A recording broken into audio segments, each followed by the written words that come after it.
साधारण सूर की कहानी। एक गांव में एक लालची सूर रहता था। वह सारा दिन ही गंदमंद में मुंह डाली रखता था। एक दिन किसी गांव के ही दानी सज्जन ने उसके लिए स्पेशल पनीर मंगवाया तो वो उसके सामने रख देता है तो वह खाता ही नहीं है, क्योंकि उसके मुंह को गंदमंद ही अच्छा लगता होता है। तो वह पनीर ऐसे ही पड़ा रहता है। तो उस दानी सज्जन को सूर पर बहुत गुस्सा चढ़ता है कि इसने मेरा ले आया पनीर क्यों नहीं खाया। मैं तो इतना महंगा पनीर बाजार से खरीद कर लेकर आया था। तो उसके सामने ही उसका वो पनीर एक कुत्ता खा गया। तो उसको ये हुआ कि चलो, किसी ने तो मेरे पैसे का मूल्य पाया, मुझे भगवान आप ही फल देंगे इसका। तो वो अगले दिन फिर सूर को वहां पर गंदगी पर ही देखता है तो उसे बहुत ही गुस्सा चढ़ी जा रहा होता है उस सूर पर कि ये तो कोई अच्छी चीज तो खाता नहीं है, गंद ही खाई जा रहा होता है। तो वह वहां से चला आता है और अगले दिन ही क्या देखता है कि वहीं ही सूर उसकी गली में आ गया होता है। जब वह घर से बाहर निकलता है तो वह उसको देखकर रुक जाता है और सूर भी रुक जाता है। वह आदमी सोचता है कि सूर जहां तक चलकर आया है तो जरूर ही ये कुछ खाने को ही मांग रहा होगा।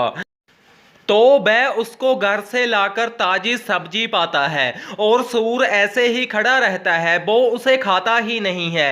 तो उस आदमी को बहुत ही ज्यादा गुस्सा चढ़ जाता है। वह उस सूर को सोटी से कूट देता है और सूर वहां से भाग जाता है।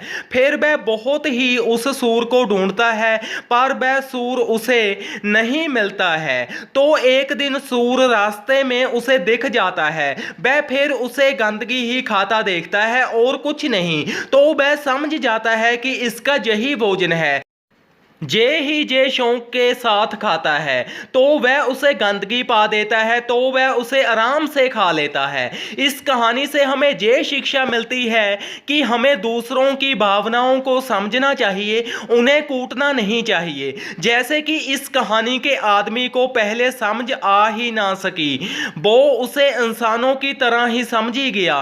फिर जब 2 बार उसने अच्छी चीज ना खाई तो उसे कूटने लग गया।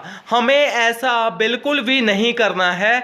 हर एक का खाना अलग अलग पसंद का होता है, जैसे कि हमारा अलग है और लोगों का अलग है। ऐसे ही जानवरों में भी बिल्कुल वैसा ही होता है, खाना अलग अलग ही होता है। तो फिर वह सूर कई दिन तो बेचारा आया ही नहीं था, क्योंकि उसने सोटी से उसे बहुत ही बुरी तरह मारा था।